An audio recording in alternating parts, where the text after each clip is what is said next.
शंकर जी का परम भक्त है रावण, लेकिन उसी रावण के दुष्टता पर एक दिन शंकर जी बड़े चिंतित हो गए और शंकर जी ने मन में विचार किया कि भाई ये हमारा भक्त है, हम चाहते तो ऐसा है कि हमारी तीसरा नेत्र खुले और जल के भस्म हो जाए, पर गुरु को चाहिए अपने शिष्य को दंड तो दे लेकिन मृत्यु दंड ना दे। लेकिन ये काम ऐसे कर रहा है और ये आगे भी ऐसे कार्य करेगा कि इसको मृत्यु दंड ही मिलना चाहिए और मेरे द्वारा ही मिलना चाहिए, क्योंकि मेरे इष्ट राम को ही परेशान करेगा। तो क्या करें?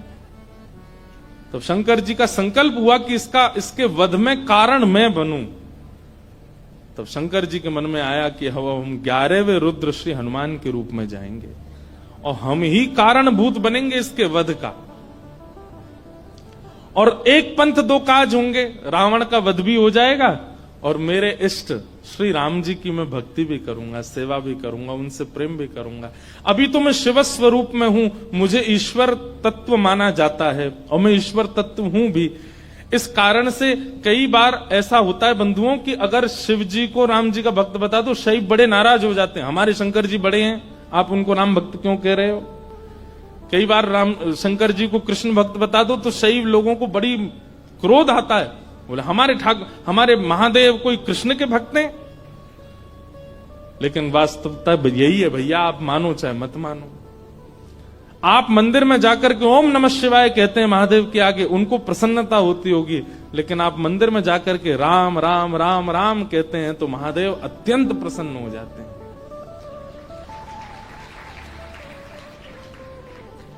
सहस्त्र नाम तत्तुल्यम राम नाम वरानने। हजारों बार कोई राम नाम कहता है तब राम नाम को सुनने के लिए महादेव स्वयं प्रकट हो जाते हैं। कृष्ण नाम सुनकर के स्वयं प्रकट हो जाते हैं महादेव।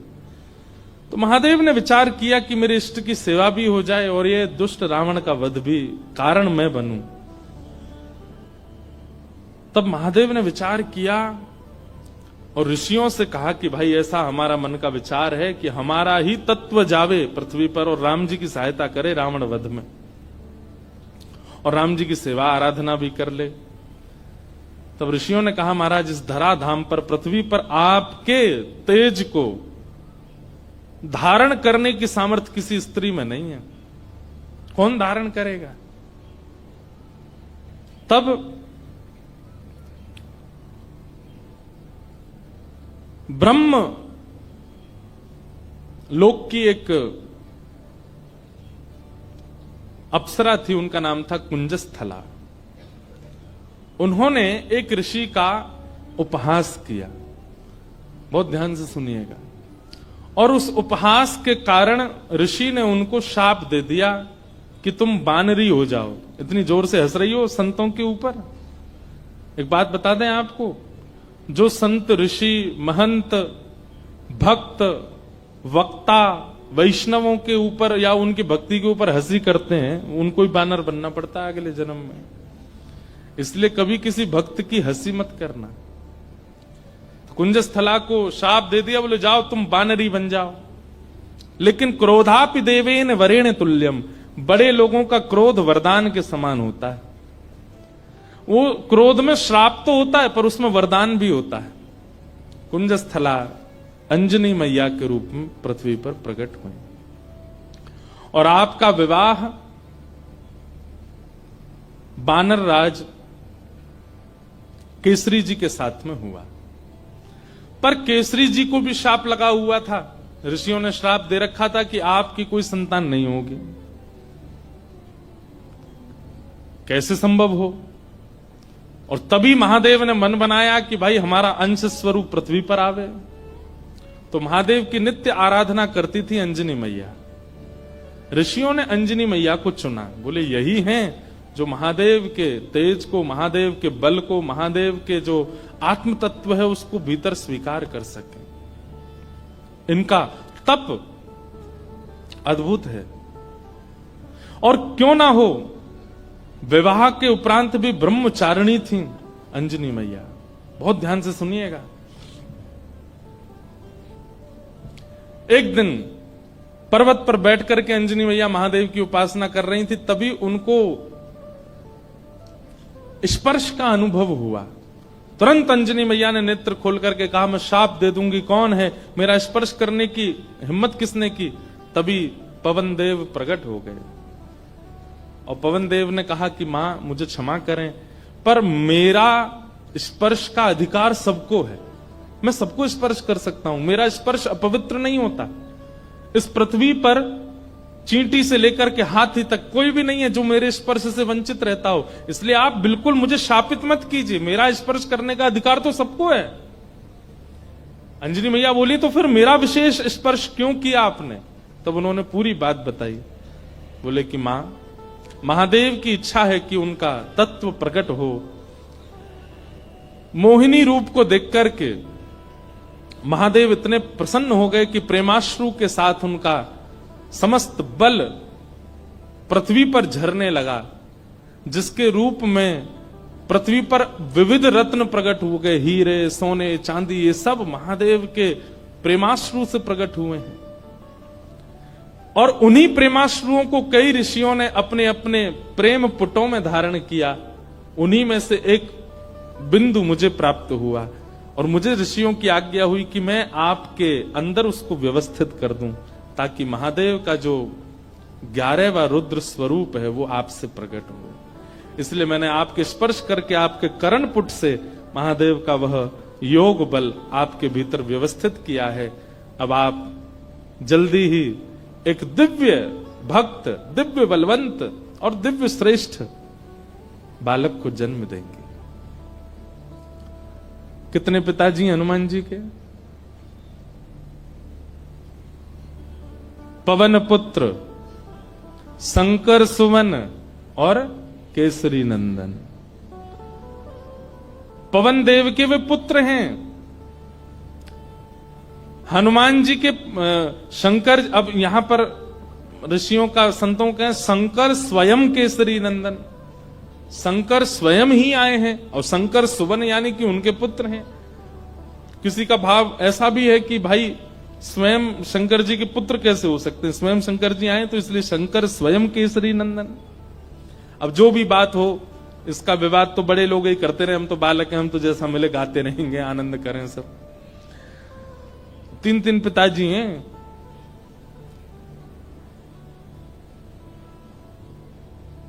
इस प्रकार आज ही के दिन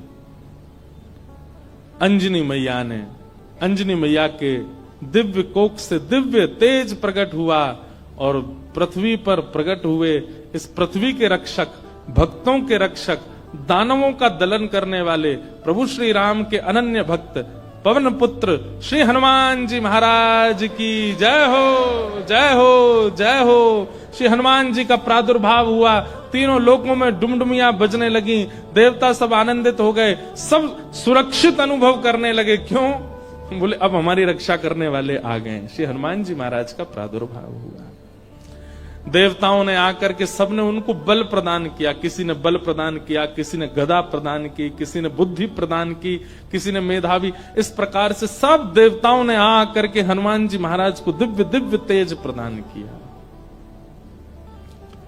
पर भैया एक बात सुनिएगा, हनुमान जी महाराज के पास एक भी वस्तु ऐसी नहीं है जिसकी कमी हो। वो भले ही बानर थे, पर बानर रूप में भी इतने सुंदर थे कि उनको देखने के लिए राम जी लालायित रहते थे कि कोई हनुमान जी को मेरे सामने बैठा दो। आज भी अनेक हनुमान मंदिरों में आप देखेंगे हनुमान जी के सामने ही राम जी बैठे होंगे। प्रियतम को सामने बैठाया जाता है, भले ही भक्त हैं हनुमान जी, लेकिन राम जी को उनका दर्शन इतना अच्छा लगता है, पूरा विश्व राम जी को देखता है, पर राम जी हनुमान जी को देखते हैं। और इस सुंदरता का कारण क्या है कि हनुमान जी में इतनी योग्यताएं हैं, पर सारी योग्यताएं भक्ति से ढकी हुई हैं। हम लोग कैसे हैं? हमारी सारी योग्यताएं प्रकट रहती हैं। कोई व्यक्ति अगर बहुत बुद्धिमान होता है ना, उसके रूप से ही पता चल जाता है कि बहुत बुद्धिमान है। ये देखो हनुमान जी डोल रहे हैं, भाई आ जाओ, आहा आ जाओ, मंच पे आ जाओ। ये देखो पूंछ से लपेट दो एक आध पंडित जी को, अनंत बलवंत श्री हनुमान जी महाराज की। यहाँ बैठ जाओ आगे, ये स्पीकर के आगे बैठ जाओ। हाँ बैठ जाओ। हनुमान जी बेचारे दांत नहीं है इनके, बैठ जाओ। खड़े रहोगे थक जाओगे। हे हनुमान जी बैठ जाओ, पूंछ संभाल के। गदा नीचे धर दो, गदा नीचे रख दो, थक जाओगे। बस ऐसी कथा सुनते रहो। बोलो हनुमान जी महाराज की जय। तो हनुमान चालीसा करके ही जाना सब लोग, उससे पहले मत चले जाना। हम लास्ट में ही करेंगे कि आप चले नहीं जाओ। आपसे पहले तो हमको जाना है। पर तो क्या बता रहा था मैं? हाँ, हनुमान जी में सारे गुण हैं। अष्ट सिद्ध नवनिध के दाता, असवर दीन जानकी माता। अष्ट सिद्ध नवनिधि के दाता। अष्ट सिद्धियां हैं, नवनिधियां हैं। महाराज हम पे तो एक सिद्धि आ जाए, सिद्धि नहीं भी आवे तो हम लोग फूले नहीं समाते। उन पे तो 8 सिद्धियां हैं, 9 निधियां, पर फिर भी हनुमान जी महाराज इतने दीन कैसे? भक्ति। किसी का ज्ञान प्रधान होता है, किसी का स्वरूप प्रधान होता है, किसी की योग्यताएं प्रधान होती है, पर हनुमान जी महाराज ने सबको गौड़ करके अपने भक्ति को प्रधान रखा है। अच्छा एक बात बताएं, हनुमान जी का एक गुण है, बहुत ध्यान से सुनिएगा। हम सब में कोई योग्यता आ जाती है, जैसे किसी को गाना आ जाए, किसी को बजाना आ जाए, किसी को नाचना आ जाए, तो अपने उस गुण के स्वामी हम खुद बन जाते हैं। जो भी गुण है हमारे अंदर, उस गुण के स्वामी कौन है? हम खुद बन जाते हैं। पर हनुमान जी ने अपने सारे गुणों का स्वामी राम जी को बना दिया। मेरे अंदर बल भी है तो राम जी की कृपा, मेरे अंदर बुद्धि भी है तो राम जी की कृपा, मेरे अंदर योग्यताएं भी हैं तो राम जी की कृपा। मैं सब जानता हूं पर अपने मन से कुछ नहीं करूंगा। राम जी कहेंगे तो ही करने जाऊंगा, तो ही करूंगा। पर हम लोग कैसे हैं? सारे गुणों को, सारी श्रेष्ठताओं को अपने ऊपर ले लेते हैं, इसलिए हम लोगों का उससे कल्याण नहीं होता। उससे कहीं ना कहीं हमारा मन विक्षिप्त रहता है। एक लीला सुना करके फिर हनुमान चालीसा गाते हैं। ठाकुर जी भी आ गए। जैसे किसी की विदाई होती है तो कोई बहुत रोता है ना, तो उसको अंदर कमरे में ले जाके समझाते हैं। ऐसे बेचारे के समझा बुझा के लाए, बोले फिर आएंगे कोल्हापुर में, फिर भक्त चरित्र होगा, आप चल दो, ऐसे मत करो।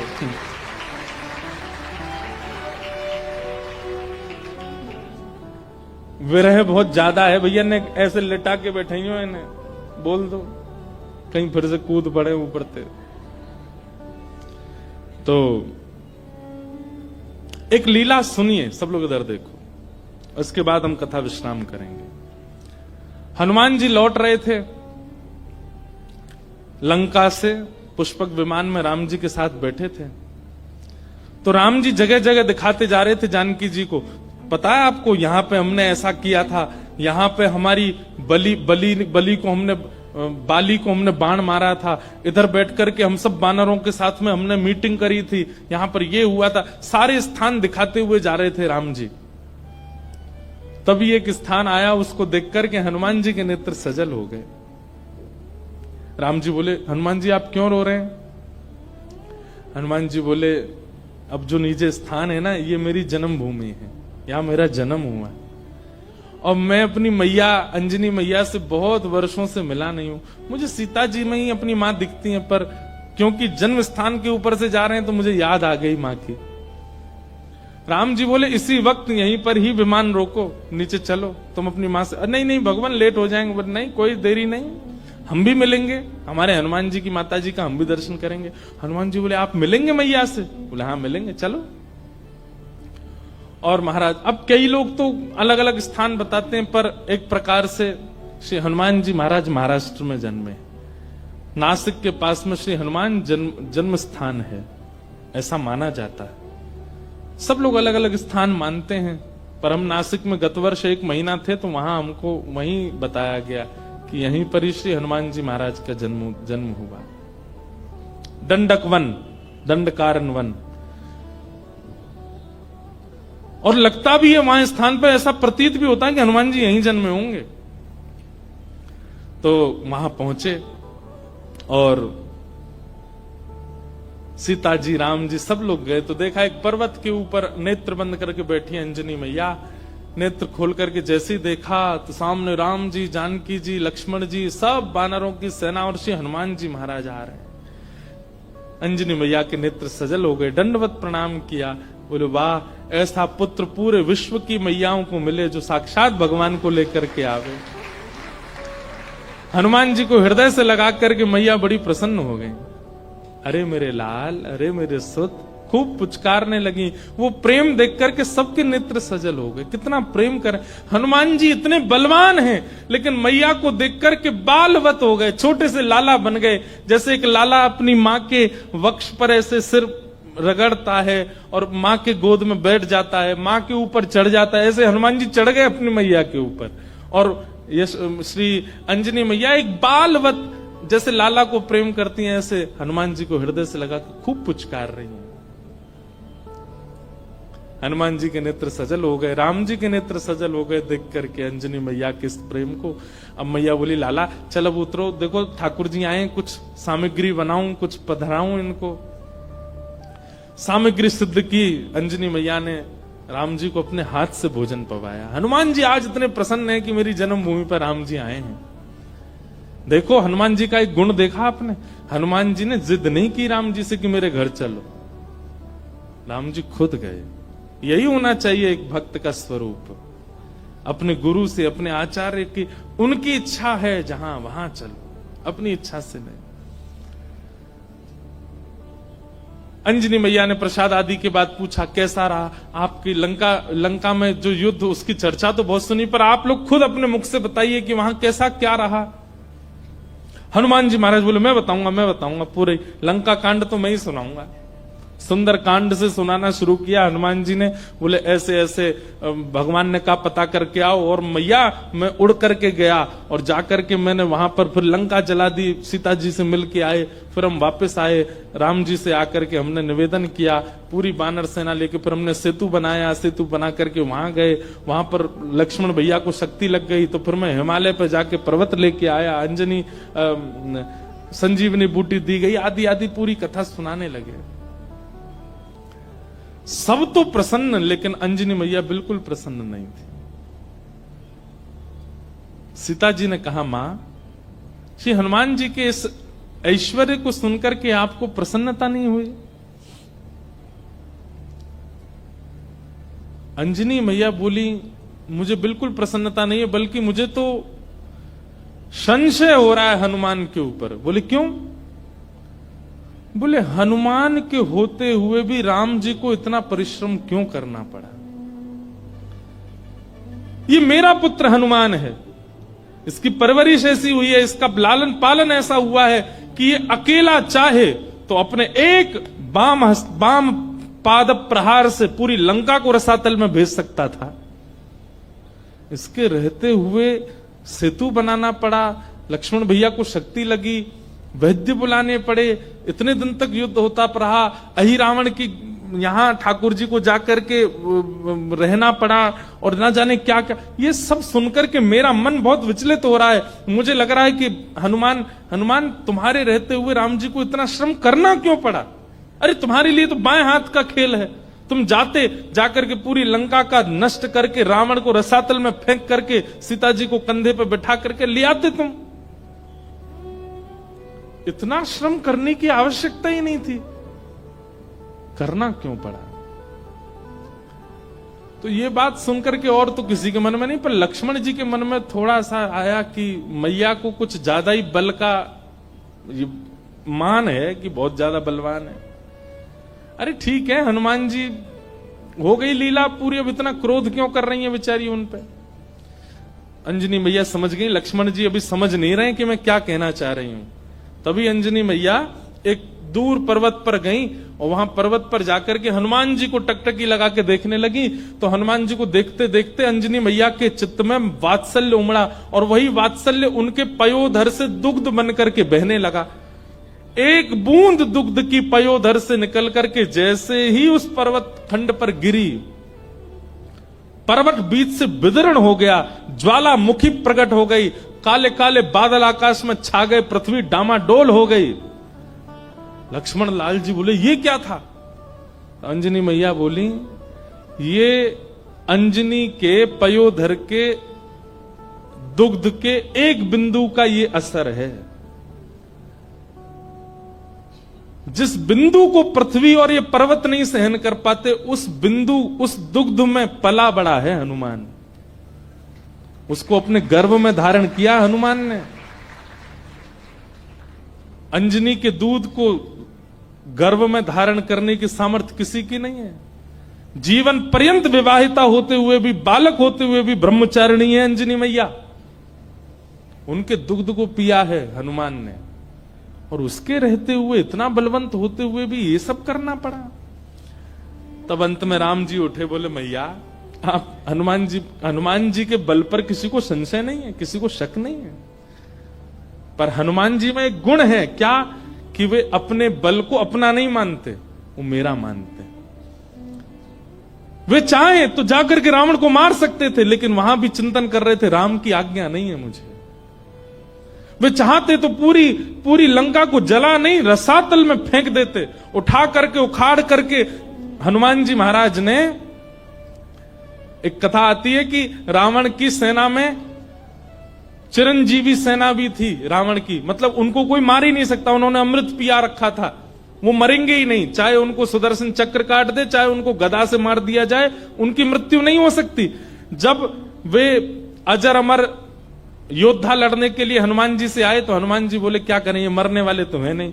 तो हनुमान जी ने अपनी पूंछ पर लपेट करके इतनी वेग से उनको आकाश के ऊपर भेजा कि जहां गुरुत्वाकर्षण, पृथ्वी का गुरुत्वाकर्षण होता है ना, कोई भी चीज ऊपर फेंको नीचे गिरती है, तो कुछ समय बाद गुरुत्वाकर्षण खत्म हो जाता है।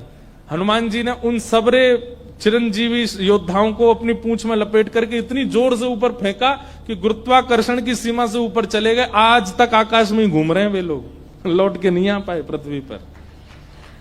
तो श्री हनुमान जी महाराज के बल में किसी को संशय नहीं है।